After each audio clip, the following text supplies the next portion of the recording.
महावितरण, महापारेषण और महानिर्मिती बिजली कंपनियों में करीब 42,000 ठेकेदार कर्मचारी न्यूनतम वेतन पर काम कर रहे हैं। ठेकेदारों और अधिकारियों के बीच मिलीभगत के कारण कर्मचारियों को उचित भुगतान नहीं मिल पा रहा है और बाकी राज्यों में जो सुविधाएं महावितरण कंपनियों को है वह सुविधाएं भी महाराष्ट्र के महावितरण कंपनी में नहीं है। इसलिए आंदोलन किया गया है। नागपुर के संविधान चौक पर 1 दिवसीय धरना आंदोलन किया है और इसी के साथ महाराष्ट्र सरकार को इशारा दिया है कि उनकी मांगों को पूरा नहीं किया तो 24 अगस्त को इससे भी बड़ा और तीव्र आंदोलन किया जाएगा। नमस्कार, मी सागर साबळे, नागपूर कार्याध्यक्ष, महाराष्ट्र वीज कंत्राटी कामगार संघ संलग्न भारतीय मजदूर संघ।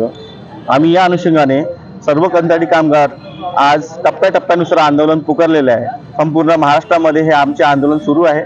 12 ते 17 आम्ही साखळी उपोषण पूर्णपणे आटोपले आणि शांतपणे आटोपलं, पण तरी प्रशासनाने अजूनपर्यंत आपले विषय मांडलेले नाही।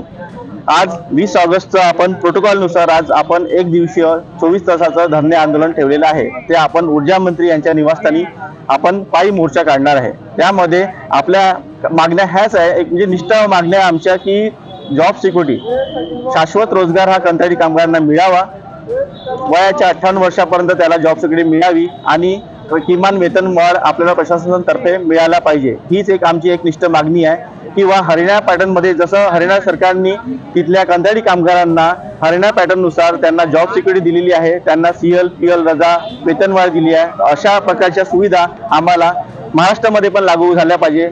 हेच आश्वासन आमच्या ऊर्जा मंत्र्यांना आणि पालकमंत्र्यांना आपल्याला या सगळं कंत्राटी मार्फत दररोज आपल्याला त्यांना दाखवायचं आहे, न्याय मागायचा आहे। त्याच्याकरता आम्ही आज 20 तारखेला पण आज 1 दिवस बसलो आहे। 24 तारखेपासून आपलं बेमुदत आमरण उपोषण ठेवलेलं आहे आपण, की त्याच्यामध्ये जोपर्यंत न्याय मिळणार नाही किंवा लिखित स्वरूपात आपल्याला भेटणार नाही तोपर्यंत कंत्राटी कामगार हा ड्युटीवर रुजू होणार नाही आणि काम करणार नाही। ही एक आम्ही मागणी ठेवलेली आहे।